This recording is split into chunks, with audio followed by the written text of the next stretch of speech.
जय श्री राम भक्तों, आज हम बात करेंगे एक ऐसे महामंत्र के बारे में जिसे इस धरती ब्रह्मांड के सब तारे जपते हैं और जिसको जपने मात्र से दुनिया के हर संकट समाप्त हो जाते हैं और व्यक्ति मोक्ष की प्राप्ति कर शिव में विलीन अर्थात परम मोक्ष में विलीन हो जाता है।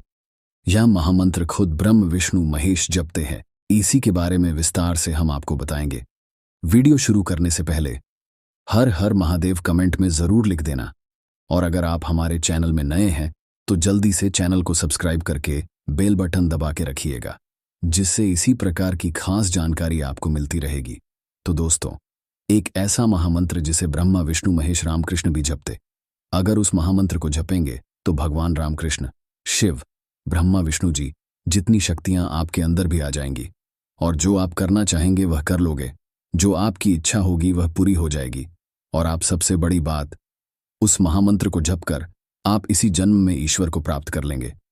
एक बार शंकर भगवान नाम जप रहे थे और बैठे थे तपस्या में, तो माता पार्वती उनसे कहती है कि है नाथ, आप जो रात दिन बैठे रहते हैं ध्यान में आप करते क्या है, किसका नाम जपते हैं?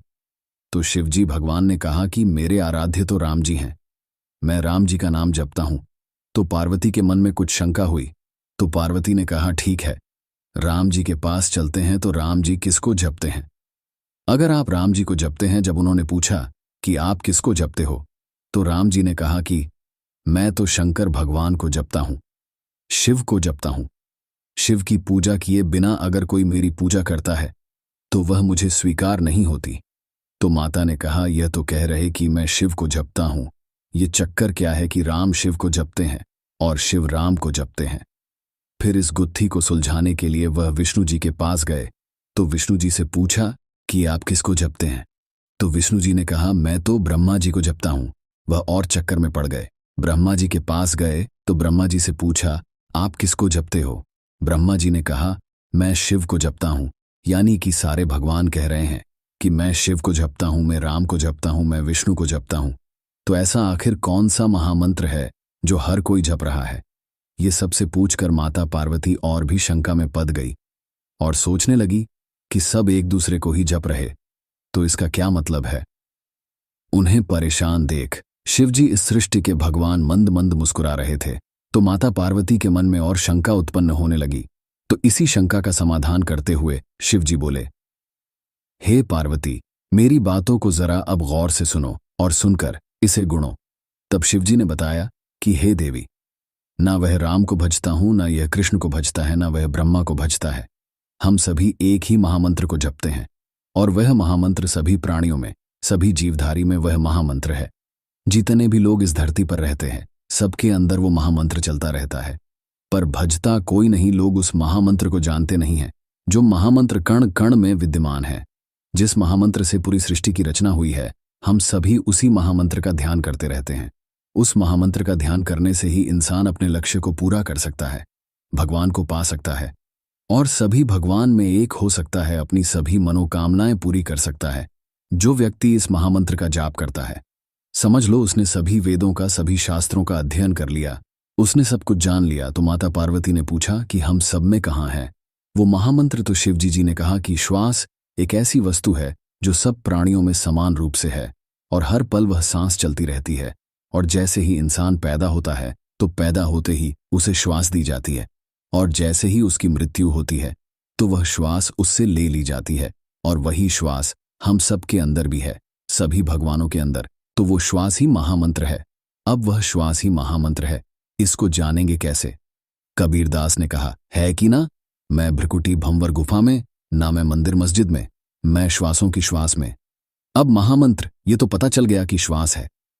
अब उस सांसों की श्वास का जब आप ध्यान करोगे या जप कर सकते हो, जप करोगे तो वह महामंत्र प्रकट होता है। प्रकट होने के बाद उसको आप स्वयं जान पाओगे, क्योंकि आज तक इस ब्रह्मांड में उस महामंत्र को कोई बता नहीं सका। उसको आप कहने को तो कोई भी नाम दे सकते हो, लेकिन उसका अनुभव किया जाता है क्योंकि वह महामंत्र है।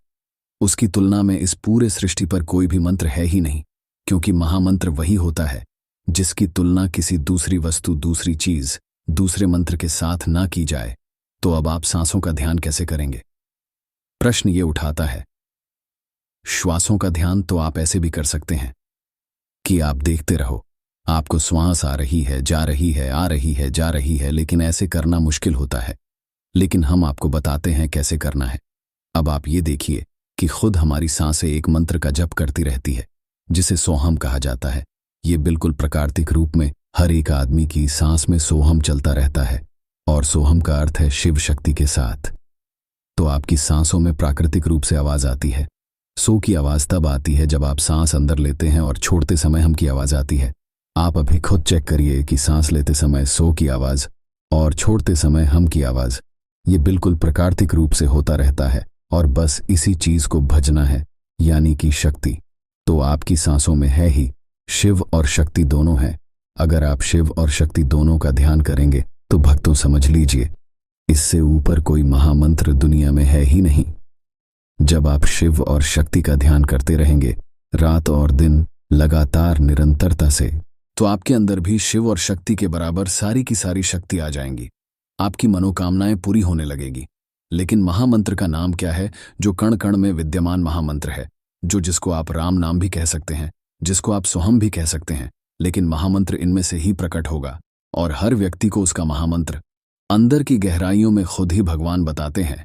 तीसरे नेत्र अर्थात थर्ड ओनाय पर ध्यान करते हुए, दोनों बोहों के बीच में ये नेत्र होता है, वहां पर ध्यान लगाते हुए आप सांसों के मंत्र का जप करें। इसी महामंत्र को ब्रह्म विष्णु महेश तीनों ही जपते हैं।